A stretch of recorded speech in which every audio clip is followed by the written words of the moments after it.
Hello friend, मैं हूं आपके साथ BSP सर। BSP सर की तरफ से नमस्कार। आज हम लोग फिजिक्स फर्स्ट क्लास में जाने वाले हैं। आज हम पढ़ेंगे अच्छी स्थिति में विद्युत क्षेत्र की तीव्रता का व्यंजक को सिद्ध करेंगे। हमारे साथ के अंत तक बने रहिएगा। और कोई भी बच्चा का क्लास 12 मतलब 2024 की तैयारी करता है क्लास 12 के, तो आज उनका क्या 5 नंबर कंप्लीट होने वाला है। 2024 में क्वेश्चन पूछे मतलब क्वेश्चन पूछ देगा कि अच्छी स्थिति में विद्युत क्षेत्र की तीव्रता का व्यंजक को सिद्ध करे, तो आपका क्या कई मतलब कि दो तीन सेशन से क्या इसको नहीं पूछ रहा है। इसको अगर 2024 की अगर बात करते हैं तो 2024 के लिए खासकर है क्या पूछने वाला क्वेश्चन है। इस क्वेश्चन को क्या आपको जल्दी से जल्दी क्या कंप्लीट करना पड़ेगा, क्योंकि इस क्वेश्चन 2-3 साल से नहीं पूछ रहा है। इसका और 2024 की चांस के लिया जाएगा कि 2024 में क्या जरूर पूछने वाला है। ठीक है दोस्तों, अगर आप 5 नंबर अपना कंप्लीट करना चाहते हैं क्लास 12 के फिजिक्स में, तो अब आज के बाद वीडियो क्या नहीं देखना पड़ेगा। कहें कि हमारा वीडियो एक बार समझ लीजिएगा तो क्या बार बार आपका क्या दिमाग माइंड में रहते रहेगा। ठीक है दोस्तों, चलते हैं क्या हमारे साथ अंत तक बने रहिएगा कि इसको पढ़ लेते हैं, जान लेते हैं कि कैसे सूत्र अच्छी स्थिति में विद्युत क्षेत्र की तीव्रता का व्यंजक का सूत्र सिद्ध होता है। ठीक है दोस्तों ना, चलिए जानते हैं। पहले हम लोग को फिगर को समझ लेते हैं। फिगर समझने के बाद क्या आगे बढ़ेंगे ना। दिया है कि किसी बिंदु पर अच्छी स्थिति के विद्युत क्षेत्र की तीव्रता का व्यंजन को हम लोग का करना है, सिद्ध करना है ना। हम लोग आते हैं पहले फिगर पे, समझ लेते हैं फिगर क्या दिया गया है। देखिए, बिंदु ए से बिंदु पी तक क्या एक बिंदु दिया है। दोनों के बीच के केंद्र बिंदु क्या है, ओ है। ए और ओ के बीच की दूरी क्या है, एल है। और ओ और है ओ है ना, जीरो नहीं है बल्कि ओ है। इस ओ और बी के बीच की दूरी कितना है, एल है। अगर मान लेते हैं कि ओ और पी के जो बीच की दूरी कितना है, तो आर हो गए, आर है मतलब डिस्टेंस है। और ए और बी के पूरा का हुआ 12 हो गया ना। ए पर माइनस जो चार्ज है कितना है, माइनस है, वो क्यू है। अब बी पे जो चार्ज है माइनस क्यू है ना, प्लस क्यू है। जबकि बिंदु पी पर क्या करना है, विद्युत क्षेत्र की तीव्रता ज्ञात करना है। जो विद्युत क्षेत्र की तीव्रता ई द्वारा सूचित किया जाता है। यहाँ पे बोल रहा है कि विद्युत क्षेत्र की तीव्रता एक ई यहाँ पे उत्पन्न हो रहा है, एक ई टू यहाँ पे उत्पन्न हो रहा है। इन दोनों को हम सिद्ध करेंगे। क्या हमारे साथ अंत तक बने रहिएगा। पहले हम लोग जानते हैं कि बिंदु ए और बिंदु पी के बीच की दूरी, हम लोग का दूरी के साथ साथ इसका विद्युत क्षेत्र की तीव्रता जब ज्ञात करते हैं, बिंदु ए से बिंदु पी के बीच की विद्युत क्षेत्र की तीव्रता ज्ञात करते हैं। फिर उसके बाद क्या करेंगे, बिंदु बी से बिंदु पी के बीच की दूरी की तीव्रता ज्ञात करेंगे। उसके बाद पूरे के क्या करेंगे, विद्युत क्षेत्र की तीव्रता ज्ञात करेंगे। ठीक है दोस्तों, हमारे साथ क्या अंत तक बने रहिएगा। पहले हम लोग चलते हैं बिंदु ए से बिंदु पी की विद्युत क्षेत्र की तीव्रता ज्ञात करते हैं। कि चलते हैं कि बिंदु ए से लिखते हैं हम ना, लिखते हैं कि बिंदु ए से क्या लिखेंगे हम लोग कि बिंदु ए से बिंदु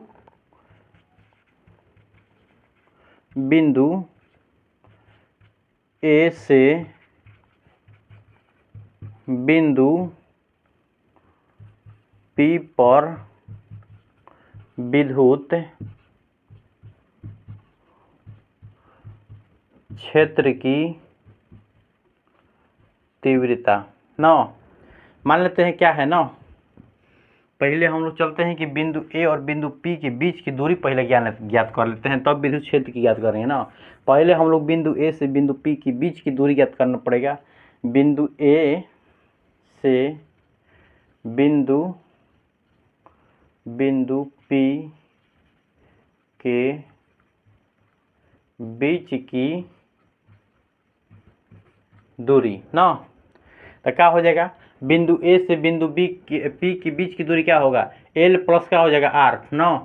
यहाँ से ए और ओ के बीच की दूरी क्या है, आर है, एल है।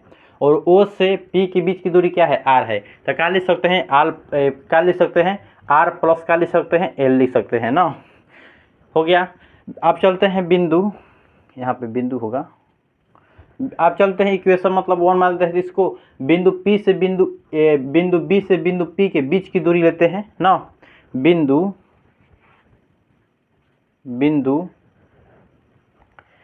लेते हैं बिंदु बी से बिंदु पी के बीच की दूरी क्या दिया गया है, बिंदु बी से बिंदु पी के बीच की दूरी ज्ञात करेंगे। ओ और पी के बीच की दूरी कितना है, आर है। उसमें से हम एल को घटा देंगे, मतलब इतना का मान घटा देंगे तो क्या निकल जाएगा, इतना का मान निकल जाएगा हम लोग को। बिंदु बी और बिंदु पी है ना, बिंदु बी से बिंदु पी के खिल सिर्फ हमको डिस्टेंस निकालना है, मतलब दूरी ज्ञात करना है। तो हमको तो दिया है ओ से लेके पी तक के दिया है आर दिया है, तो क्या करेंगे कि ओ और बी के बीच की जितना दूरी दिया है उतना हम इसमें से क्या करेंगे घटा देंगे, तो इसका मान हमको निकल जाएगा ना। तो क्या करते हैं आर माइनस का लिख सकते हैं एल लिख सकते हैं। इतना समझ में आया होगा, होप आप लोग को समझ में आया होगा। हम आगे बढ़ सकते हैं, आगे बढ़ें, ठीक है। अब चलते हैं कि बिंदु ए से, अब बिंदु ए से बिंदु पी पर क्या करेंगे विद्युत क्षेत्र की तीव्रता ज्ञात करेंगे ना। बिंदु ए से बिंदु पी पर क्या करेंगे विद्युत क्षेत्र की तीव्रता ज्ञात करेंगे। हमारा सब क्या अंत तक बने रहिएगा, ठीक है दोस्तों। चलिए ना चलते हैं बिंदु ए और बिंदु पी के बीच की दूरी विद्युत क्षेत्र की तीव्रता ज्ञात करते हैं कि बिंदु ए से बिंदु पी पर विद्युत क्षेत्र की तीव्रता E1 हो तो ना E1। चलते हैं E1 बराबर हम लेते हैं E1 बराबर तो क्या हो जाएगा 1/4 पाई एप्सिलॉन नॉट ले लेंगे। अब यहाँ पे E पर क्या ए पर क्या दिया है Q1 दिया है, माइनस में दिया है Q, तो माइनस में Q लिखेंगे ना। R होता है मतलब इन दोनों के बीच की दूरी डिस्टेंस क्या दिया है R प्लस L दिया है, तो क्या लेंगे डिस्टेंस R प्लस L का ले लेंगे और स्क्वायर लेते हैं ना। ये इक्वेशन नंबर क्या हो गया 1 हो गया। चलते हैं इक्वेशन नंबर 2 पे, चलते हैं इक्वेशन नंबर 2 पे आएगा कि बिंदु B से बिंदु P के विद्युत क्षेत्र की तीव्रता E2 हो तो ना। चलते हैं कि बिंदु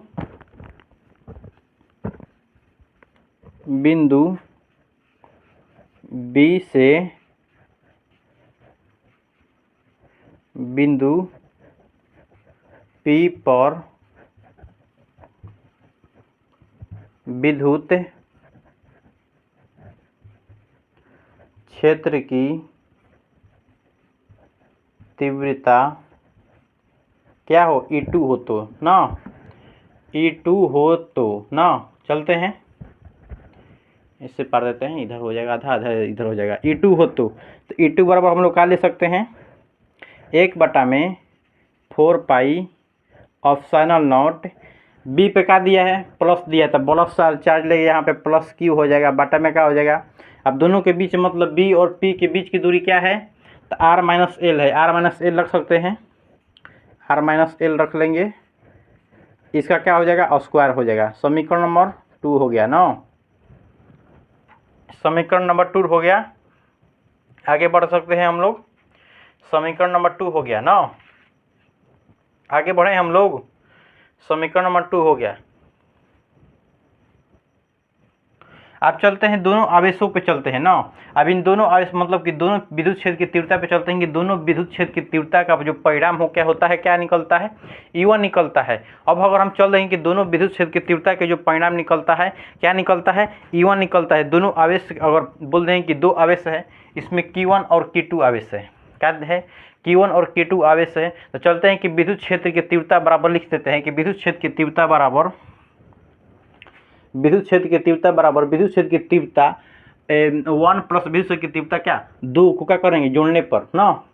E बराबर क्या लिख सकते हैं E1 प्लस क्या लिख सकते हैं E2 लिख सकते हैं। समीकरण 1 और समीकरण 2 को क्या करते हैं जोड़ते हैं किसके फॉर्म में, तो विद्युत क्षेत्र की तीव्रता के फॉर्म में हम क्या करते हैं जब जोड़ते हैं तब ना इक्वेशन यह निकलता है। या ऐसे भी लिख सकते हैं कि एक मिनट इधर आएगी Q1 और Q2 दिया है, ऐसे भी लिख सकते हैं दो आवेशों को परिणाम के विद्युत क्षेत्र की तीव्रता E1 हो तो ना। ऐसे लिख सकते हैं कि दो आवेशों का परिणाम पर विद्युत क्षेत्र की तीव्रता E हो तो ना। E बराबर हो जाएगा E1 प्लस E2 हो जाएगा ना। अब रखते हैं समीकरण, लिख देते हैं यहाँ पे समीकरण 1 और समीकरण 3 मान लेते हैं इसको। समीकरण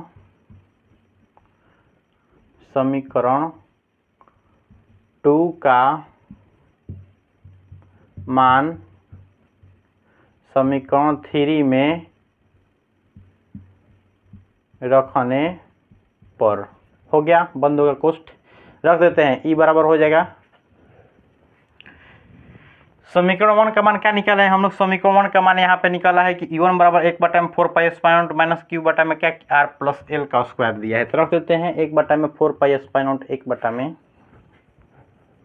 लिख देते हैं कि E बराबर 1/4 माइनस क्यू बटा में R प्लस एल दिया का है स्क्वायर है, प्लस में हो जाएगा E2 का जो मान का दिया है, E2 का जो मान दिया है 1/4 क्यू बटा में R माइनस एल का स्क्वायर दिया है ना, तो क्या हो जाएगा 1/4 प्लस क्यू बटा में R प्लस क्या है R माइनस एल का स्क्वायर है, यहाँ पे क्या है R माइनस एल का स्क्वायर है ना, R माइनस एल का स्क्वायर हो गया। अब देखो तो दोनों में से क्या कॉमन दिखाई दे रहा है, चाहे इससे को पहले माइनस है तो माइनस को इधर ले आते हैं, प्लस को इधर ले आते हैं, इसको पहले कह लेते हैं, इस इक्वेशन को कह लेते हैं 1/4 को, इसको यहाँ पे रख रहे हैं, इसको यहाँ पे रख रहे हैं कि जिससे माइनस क्या हो जाएगा यहाँ पे हो जाएगा ना, तो क्यू बटा में क्या हो जाएगा R माइनस एल का स्क्वायर माइनस 1/4 क्या हो जाएगा क्यू बटा में R प्लस एल का स्क्वायर। इस चीज़ों को यहाँ पे रखें, इसको यहाँ पे रखेंगे जिससे माइनस यहाँ पे आ सके ना, हो गया। तो आप क्या करते हैं कि क्यू बटा में 4 दोनों में है, तो दोनों में से क्या करते हैं क्यू बटा में 4 को क्या कर लेंगे कॉमन कर लेते हैं, क्यू बटा में 4 को क्या कर लेंगे कॉमन कर लेंगे, तो 1 बटा में क्या हो जाएगा R माइनस एल का क्या हो जाएगा स्क्वायर होगा माइनस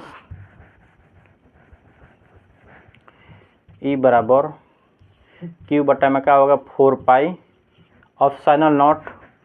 1 बटा में R माइनस एल का क्या हो जाएगा स्क्वायर होगा माइनस 1 बटा में R प्लस एल का स्क्वायर होगा इधर से ना। अब दोनों का एलसीएम निकालते हैं हम लोग, दोनों का एलसीएम निकालेंगे, क्यू बटा में क्या होगा 4 दोनों का एलसीएम निकालेंगे तो R माइनस एल का square into R plus L का स्क्वायर, यहाँ पर स्क्वायर नहीं, यहाँ पे इससे और इसमें भागा देंगे तो हाई वाला बचेगा, तो इसको यहाँ पे स्क्वायर करके लिख देते हैं, तो यहाँ पे लिखेंगे कि R का स्क्वायर प्लस जब स्क्वायर को तोड़ते हैं कि A प्लस बी का स्क्वायर पे, तो एल स्क्वायर प्लस 2AB की जगह पे क्या लिखेंगे, तो RL लिख देंगे, माइनस है तो माइनस लिखेंगे, यहाँ पे माइनस है ना, यहाँ पे माइनस लिखेंगे।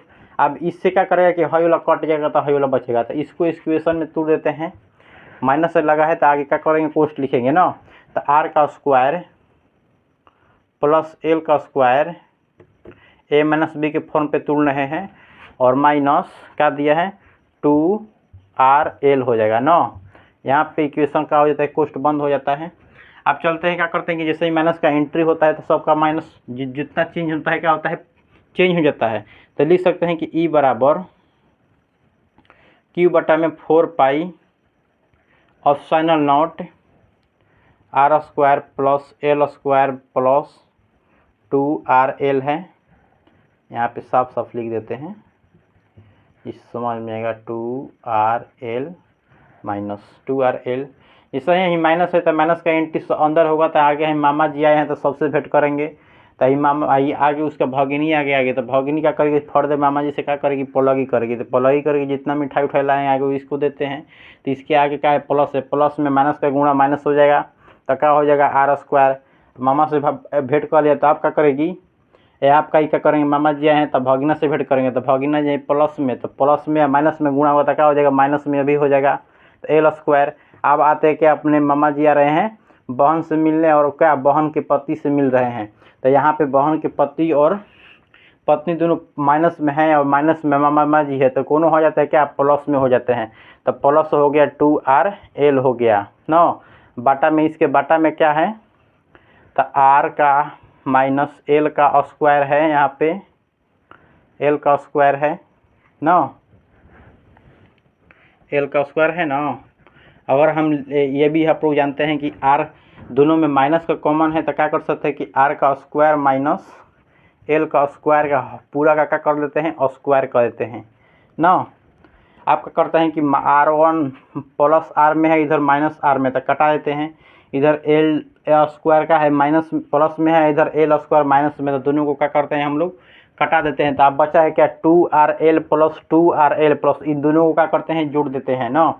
अगर इसका जो मान होता है, एक बताते हैं सबको कि R नगण्य नगण्य L हो तो L बराबर क्या हो जाता है 0 हो जाता है। इक्वेशन आप ना R नगण्य नगण्य L हो तो L का जो मान क्या हो जाता है 0 हो जाता है यहाँ पे ना।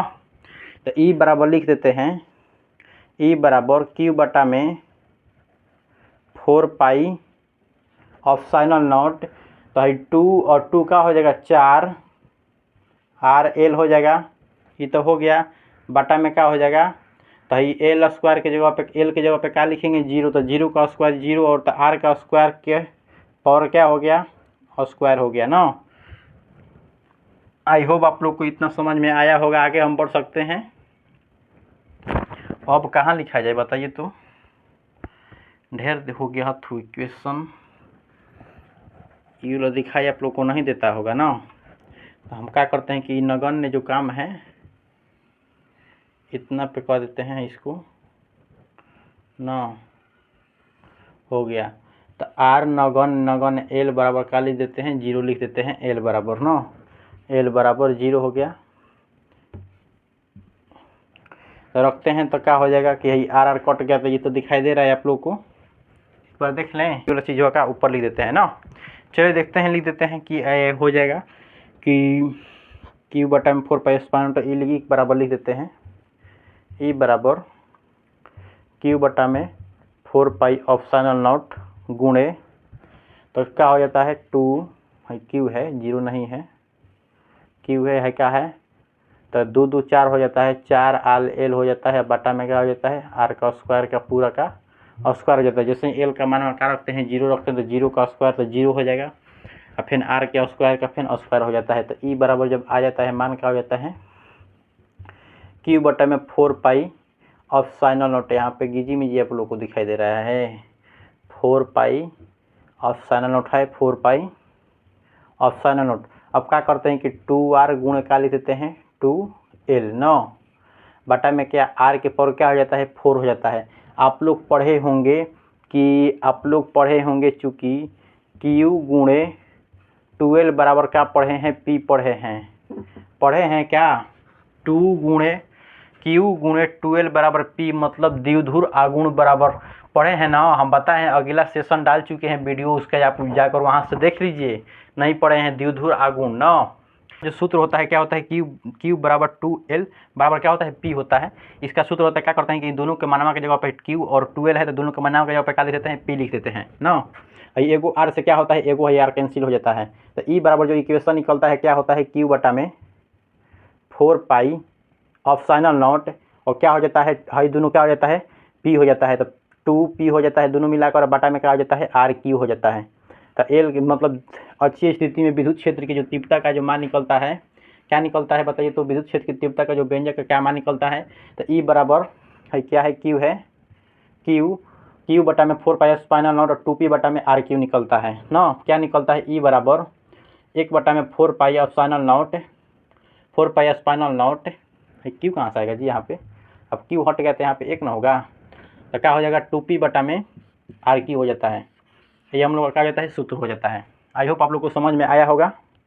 ऐसा ही वीडियो अगर और देखना चाहते हैं तो प्लीज़ क्या हमारे फिजिक्स हॉस्टल क्लासेस से जुड़ सकते हैं, और सेशन डालेंगे कि निरीक्षीय स्थिति में विद्युत की तीव्रता कैसे निकलता है ना, किसी बिंदु ध्रुव पर कैसे निकलता है, सबका वीडियो डाल चुके हैं। अब अगर आपको विद्युत क्षेत्र की तीव्रता का व्यंजक सिद्ध करने में यह भी दिक्कत होता है, उसका भी वीडियो हम डाल चुके हैं, उसको भी आप जाके क्या देख सकते हैं। एक वीडियो भी डाल चुके हैं विद्युत क्षेत्र की तीव्रता किसे कहते हैं, द्विध्रुव आघूर्ण किसे कहते हैं, द्विध्रुव आघूर्ण ना, द्विध्रुव आघूर्ण का वीडियो डाल चुके हैं, वहाँ से भी आप उसको भी जाकर देख सकते हैं। सबका वीडियो हम डाल दिए हैं, आप जाकर वहाँ से क्या देख सकते हैं। द्विधु आगुण जो पी होता है, क्या होता है, द्विधु आगुण होता है, उसे पी द्वारा सूचित किया जाता है। क्या होता है, क्यू गुणे 12 होता है, क्यू गुणे 12 बराबर क्या होता है, द्विधु आगुण पी होता है। अब इसका अगर नहीं जानते हैं इसके बारे में तो हमारे डाली फिजिक्स 8 क्लासेज द्विधु आगुण किसे कहते हैं, तुरंत हमारा वीडियो आएगा, वहाँ से जाकर अगर आप फिजिक्स 8 क्लासेज से जुड़ना चाहते हैं तो तुरंत जुड़ सकते हैं। जाकर प्लेलिस्ट वीडियो में हम इसका वीडियो डाल चुके हैं, वहाँ सब जाकर क्या देख सकते हैं। ठीक है दोस्तों, आई होप आप लोगों को समझ में आया होगा। बाई एस वी सर क्या नमस्कार। ऐसा ही वीडियो देखना चाहते हैं तो हमारे फिजिक्स 8 क्लासेस से जुड़ सकते हैं।